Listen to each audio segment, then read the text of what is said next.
So ಇಲ್ಲಿ ಇನ್ನೊಬ್ಬರು ಪ್ರಶ್ನೆ ಕೇಳಿದ್ದಾರೆ, ವೈಜೇಶ್ ಗುಡಿಗೇರ್ ಅಂತ. ಕರ್ಣನ ಗುರು ಯಾರು? ನೀವು ಹೇಳಿದ ಹಾಗೆ ದ್ರೋಣರು ಅಥವಾ ನಾವು ಈವರೆಗೆ ತಿಳಿದಿದ್ದ ಹಾಗೆ ಪರಶುರಾಮರು? ತಿಳಿಸಿ.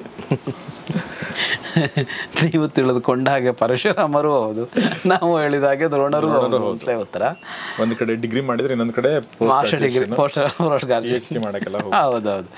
ಕರ್ಣ ಆರಂಭದಲ್ಲಿ ದ್ರೋಣರ ಗುರುಕುಲದಲ್ಲೇ ಕಲ್ತಿದ್ದಾನೆ. ಅದನ್ನು ಪದೇ ಪದೇ ಯಾಕೆ ಪ್ರಶ್ನೆ ಬರುತ್ತೆ ಅಂದರೆ, ಹೊರಗಡೆ ಅದನ್ನು ಗಟ್ಟಿಯಾಗಿ ಕೂರಿಸ್ಬಿಟ್ಟಿದ್ದಾರೆ.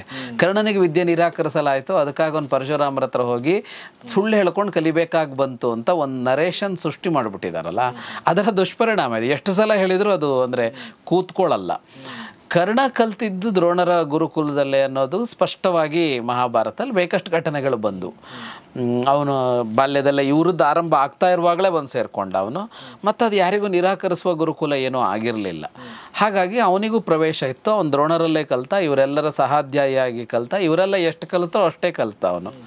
ಆದರೆ ಪರಶುರಾಮರ ಹತ್ರ ಅವನು ವಿಶೇಷ ಅಧ್ಯಯನಕ್ಕೆ ಹೋದ. ಅವನು ನೀವು ಹೇಳಿದಾಗೆ ಅವನು ಮಾಸ್ಟರ್ ಡಿಗ್ರಿ, PhD, MS ಏನೋ MD ಏನೋ ಮಾಡೋಕ್ಕೆ ಹೋದ ಅವನು. ಅದನ್ನು ಮಾಡೋಕ್ಕೆ ಹೋಗೋದಕ್ಕೆ ಎರಡು ಕಾರಣ ಇತ್ತು. ಅವನು ಮಹತ್ವಾಕಾಂಕ್ಷಿ ಅಂದರೆ ನೆಗೆಟಿವ್ ಅರ್ಥದಲ್ಲಲ್ಲ. ಆ ಕ್ಷೇತ್ರದಲ್ಲಿ ನಾನು ನಂಬರ್ 1 ಆಗಬೇಕು, ನನಗೆ ಇಡೀ ಧನುರ್ವಿದ್ಯೆ ಗೊತ್ತಾಗಬೇಕು ಅನ್ನೋದಿತ್ತು ಅವನಿಗೆ.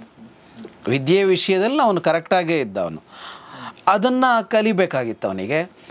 ಆಮೇಲೆ ಕೆಲವನ್ನು ದ್ರೋಣರು ಅರ್ಜುನನಿಗೆ ಕಲಿಸಿದ ಕೆಲವು ಅಸ್ತ್ರಗಳನ್ನು ಅವನಿಗೆ ಕಲಿಸಿಲ್ಲ ಅಂತ ಅನ್ನಿಸುತ್ತೆ.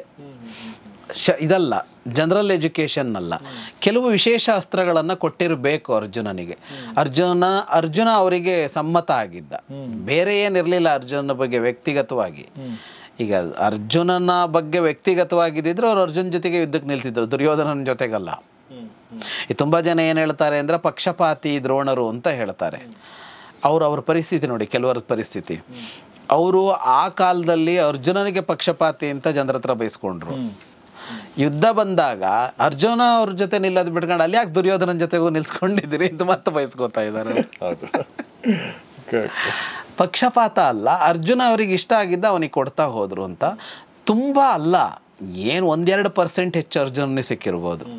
ಉಳಿದಂತೆ ಎಲ್ಲರಿಗೂ ಒಂದೇ ಸಿಕ್ಕಿದೆ, ಯಾರೇನು ಕಡಿಮೆ ಇಲ್ಲ ಅದರಲ್ಲಿ. ಆದರೆ ಕರ್ಣನಿಗೆ ಇನ್ನೂ ಕಲಿಬೇಕು ಅಂತ ಇತ್ತು, ಅವನು ಹೋದ. ಅವನು ಈಗ ಅರ್ಜುನನಿಗೂ ಎಲ್ಲ ಕಲಿತು ಆಗೋಗಿರ್ಲಿಲ್ವಲ್ಲ. ಅವನು ಯಾಕೆ ವನವಾಸದಲ್ಲಿದ್ದಾಗ ತಪಸ್ಸು ಮಾಡಿ ಲೋಕಪಾಲಕರಿಂದ ಇನ್ನಷ್ಟು ಅಸ್ತ್ರಗಳನ್ನು ಪಡ್ಕೊಂಡು ಸ್ವರ್ಗಕ್ಕೆ ಹೋಗಿ ಅಭ್ಯಾಸ ಮಾಡ್ಕೊಂಡು ಬಂದು ಎಲ್ಲ ಮಾಡ್ದ ಅಂದರೆ, ದ್ರೋಣರೇ ಸಮಗ್ರ ಅಲ್ಲ, ದ್ರೋಣರನ್ನು ಮೀರಿದ ವಿದ್ಯೆಗಳಿವೆ. ಅದನ್ನೆಲ್ಲ ಕಲಿಬೇಕು ಅಂತ ಅನ್ನಿಸ್ಬಾರ್ದು ಅಂತೇನೂ ಇಲ್ವಲ್ಲ. ಹಾಗಾಗಿ ಕರ್ಣ ಆಮೇಲೆ ಪರಶುರಾಮರ ಹತ್ರ ಹೋದ. ಪರಶುರಾಮರ ಹತ್ರ ತುಂಬ ಇದನ್ನು ಕಲ್ತ್ಕೊಂಡ ಅವನು. ಆಮೇಲೆ ಆ ಕಾಲದ ಮಹಾವೀರರು, ಕರ್ಣ ಈಗ ಧನುರ್ವಿದ್ಯಾ ಪಾರಂಗತನಾಗಿ ಬರ್ತಾ ಇರುವಾಗ ಅಥವಾ ಅವನು ಕಲಿತಾ ಇರುವಾಗ ರೋಲ್ ಮಾಡೆಲ್ ಅನ್ನೋ ಥರ, ಅಥವಾ ಈಗ ಯಾರು ಅಂತ ಕೇಳಿದರೆ ಭೀಷ್ಮ ದ್ರೋಣರ ಹೆಸರೇ ಇತ್ತು ಚಲ್ತಿಯಲ್ಲಿ. ಇಬ್ಬರು ಪರಶುರಾಮರ ಶಿಷ್ಯರು. ಭೀಷ್ಮನು ಪರಶುರಾಮರಲ್ಲಿ ಕಲ್ತವನು, ದ್ರೋಣರು ಹೋಗಿದ್ರು ಅಸ್ತ್ರಗಳನ್ನು ಪಡ್ಕೊಳ್ಳೋದಕ್ಕೆ.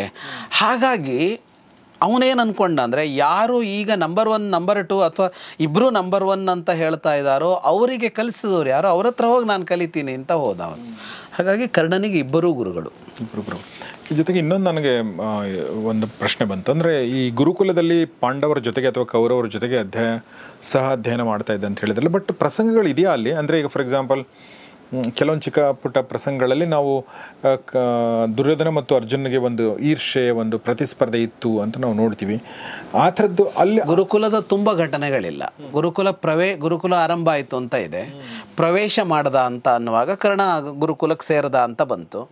ಆಮೇಲೆ ಅವರೊಂದು ದಿವಸ ಗುರಿ ಇಟ್ಟು ಹೊಡಿರಿ ಅಂತ ಹೇಳುವಾಗ ಆಗ್ಲ ಕರ್ಣನ ಪ್ರಸ್ತಾಪ ಬಂದಿದೆಯಾ? ಹೌದು. ಆಮೇಲೆ ಪ್ರದರ್ಶನ ಬಂತಲ್ಲ, ಪ್ರದರ್ಶನದಲ್ಲಿ ಮುಖ್ಯವಾಗಿ ನಮಗೆ ಪ್ರದರ್ಶನ ಅದು ಸಾರ್ವಜನಿಕ ಪ್ರದರ್ಶನ ಅಲ್ಲ. ಅಂದರೆ ಯಾರಿಗೆಲ್ಲ ಧನುರ್ವಿದ್ಯೆ ಗೊತ್ತಿದೆಯೋ ನೀವೆಲ್ಲ ಬನ್ನಿ ಅಂತ ಅಲ್ವೇ ಅಲ್ಲ. ದ್ರೋಣರ ಆ ಗುರುಕುಲದಲ್ಲಿ ಆಗ ಕಲಿತು ಮುಗಿಸಿದವರದ್ದೇ ಅದು ಅಂತ. ಅದರಲ್ಲೂ ಪ್ರಧಾನವಾಗಿ ರಾಜಕುಮಾರರದ್ದು ಪ್ರದರ್ಶನ ಮಾಡೋದು ಅಂತ ಇತ್ತು. ದ್ರೋಣರ ಉಳಿದ ಶಿಷ್ಯರು ಅದರಲ್ಲಿ ಕರ್ಣ ಸೇರಿಕೊಂಡ, ಅವನಿಗೆ ನಿರಾಕರಿಸಲಿಲ್ಲ ಅಲ್ಲಿ.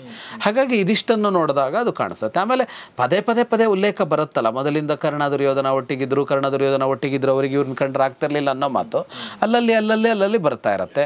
ಆಮೇಲೆ ಅವನು ಈಗ ಕರ್ಣನನ್ನು ನೀನು ನನ್ನ ಶಿಷ್ಯ ಅಂತ ಅನ್ನೋದು, ದ್ರೋಣರನ್ನು ನೀವು ನಮ್ಮ ಗುರುಗಳು ಅಂತ ಅನ್ನೋದು, ಇನ್ಯಾರು ಕರ್ಣನನ್ನು ದ್ರೋಣ ಶಿಷ್ಯನಾದ ಕರ್ಣ ಅಂತ ಅನ್ನೋದು ಎಲ್ಲ ಎಷ್ಟೋ ಸಲ ಉಲ್ಲೇಖ ಬರುತ್ತೆ.